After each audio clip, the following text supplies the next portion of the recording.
All right, we'll talk Kevin Durant in just a second. But first, Raptors-Bucks Game 4. Giannis going baseline for the thunderous one-handed slam. So there's in the first few minutes of the game. Bucks jump out 12-5. Giannis has 3 dunks. Raptors call a quick timeout, and they really put the clamps on Giannis from that moment forward. At this point, it looked like it was going to be Game 2. Giannis snarling and stomping all over the court. More from this one. Chris Middleton throwing the sweet one-handed pass to a wide-open Eric Bledsoe for the layup. Oh, this is one of the few buckets, Eric Bledsoe. Man. Chris Middleton, great pass right there. He puts this is the Chris Paul. The other English on it, little underspin on it. Middleton was excellent. Bledsoe, tough series for him. Finally, Marc Gasol finding Kawhi. Backdoor cut, and Kawhi rattles the rim over Giannis. Listen, this is a great play by Kawhi. Raptors fans had to be anxious watching when he landed here and the way he was looking down at his legs.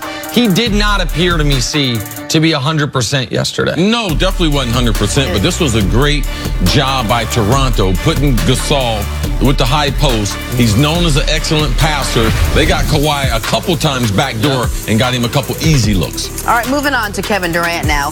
While he continues to nurse that sore calf ahead of the NBA Finals, we continue to wonder where he'll be playing basketball next season.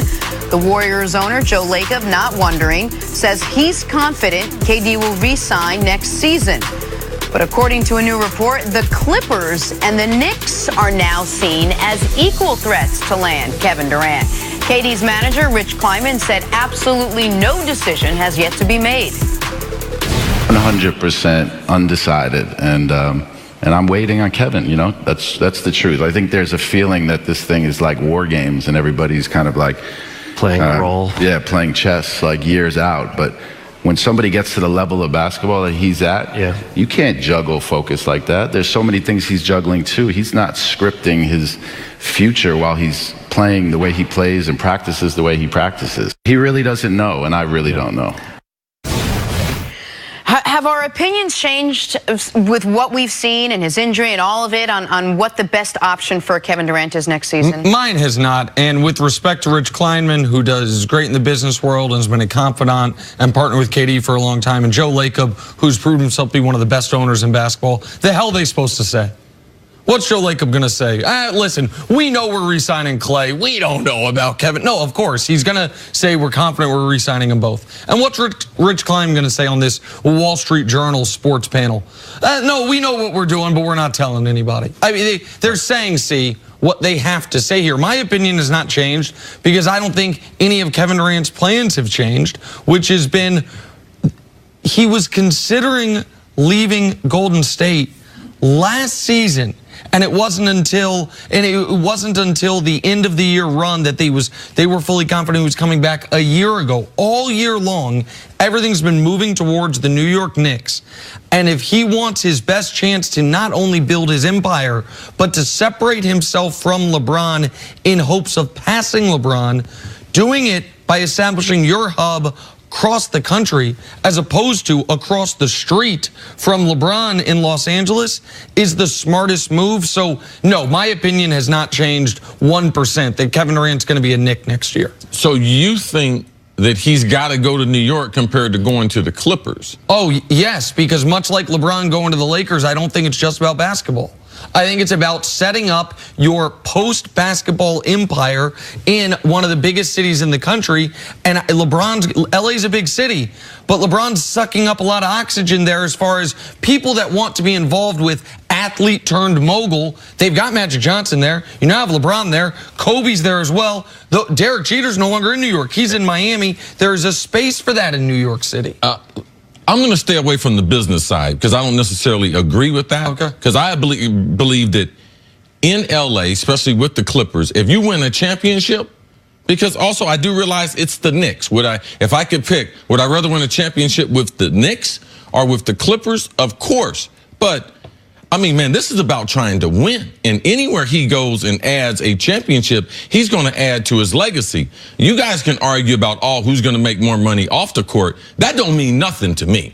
This is about sports. It's a sports show. And I believe that right now, all these players realize how much winning has to do with it. And Kevin Durant, he has seen since he went down with that calf strain, they have not lost a game. They have not missed a beat. he's responding to people saying that, oh, if they win Kevin Durant's, his 2 other rings, they're going to be, you're going to have to have an asterisk on it and everything. So there's a lot of stuff going on. I believe the basketball is the most important part of it. And I believe that the Clippers are in the game. Doc Rivers, Jerry West, Steve Ballmer, they are in the game. And I think that series battle 4-2 against the Clippers, I believe it gave Kevin Durant, maybe a little more confidence that if I was able to join this crew of guys that we can get some stuff done. Where do you think Kevin Durant has, if winning is really what's on his mind and his biggest priority in playing basketball, where do you think he's got the best chance to win? Other than Golden State? Other than Golden State. Because obviously if it's just winning, then he would stay where he is. If it's just winning and if it's just money, he'd stay where he is. So which is why the fact that it's even on the board that he's leaving, to me, makes it pretty obvious that he's leaving, if that makes sense. Sure. Because the 2 things we hear people talk about, winning and money, Golden State can offer him the most money. It's the best chance to win. So it's about legacy components as well, even if we set the business part aside. I don't know that the Clippers are in a much better position moving forward than the Knicks, because the Knicks are a blank slate. The Knicks have 2 max cap spots and the ability to really be in the game for Anthony Davis. So now it's unlikely they would get Durant, a max free agent, and Anthony Davis. But to me, it's very unlikely they would get Durant and neither of those other 2. It would be Durant plus Anthony Davis or Durant plus all-star level guard X, whether it's Kyrie, Kemba, Jimmy Butler. That makes you an instant contender. Is that a better spot than Durant plus what they already have in LA with the Clippers? Because they have less ability to easily sign another max guy. To me, it is. Is the East still an easier route than the West, even though we are seeing the East get stronger?